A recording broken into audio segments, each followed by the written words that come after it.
भारत के सभी राज्यों की खबर SNS न्यूज चैनल पर, खबर जो आपको रखे सबसे आगे। विगत कई दिनों से यूसुफ सरकार ने पदभार संभालते ही हिंदुओं पर बर्बरता कर रही है।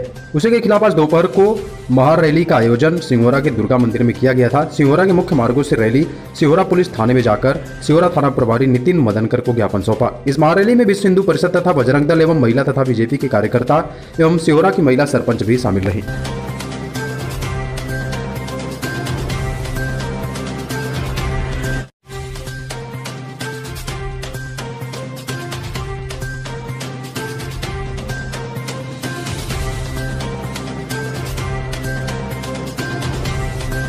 त्यावेळेस बांगलादेशला भारत सरकारने मदत केली, परंतु बांगलादेशामध्ये जो आंदोलन झालं, छात्र आंदोलन झाला, हे सर्व जगाने पाहिलेलं आहे। परंतु त्यानंतर तो छात्र आंदोलन आरक्षणाच्या व्यवस्थेकरिता होता, परंतु तो आरक्षणाचे आंदोलन वेगळा सारून आज एक कट्टरपंथी म्हणून तिथं हिंदूवर घोर अन्याय अत्याचार होत आहेत।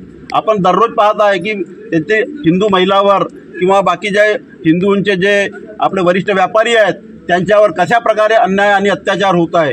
आज संपूर्ण देशात 10 तारखेला निवेदन देण्याचे ठरविले, त्याचाच एक भाग म्हणून आज सिहोरा ग्रामवासीमध्ये भारतीय जनता पार्टी, विश्व हिंदू परिषद तसेच बजरंग दल तसेच अन्य राष्ट्रप्रेमी संघटनांच्या माध्यमातून दुर्गा माता मंदिर, बाजार चौक, सिहोरा येथून एक निषेध मोर्चा सिहोरा गावाच्या भ्रमण करीत पोलीस स्टेशन सिहोरा इथं आला आणि इथले थानेदार मदनकर साहेब यांना सर्वांच्या समक्ष निवेदन देण्यात आला। आम्ही साहेबांना विनंती केली की त्यांनी आमचा जो निवेदन आहे हे केंद्र सरकार, राज्य सरकार, जिल्हाधिकाऱ्याच्या मार्फत जावे आणि भारतामध्ये काय प्रतिक्रिया व्यक्त होत आहे बांगलादेशच्या विरुद्ध, तिथं शांती स्थापित व्हावी यासाठी आम्ही सर्व कार्यकर्ते मिळून आज निवेदन देण्यात आला।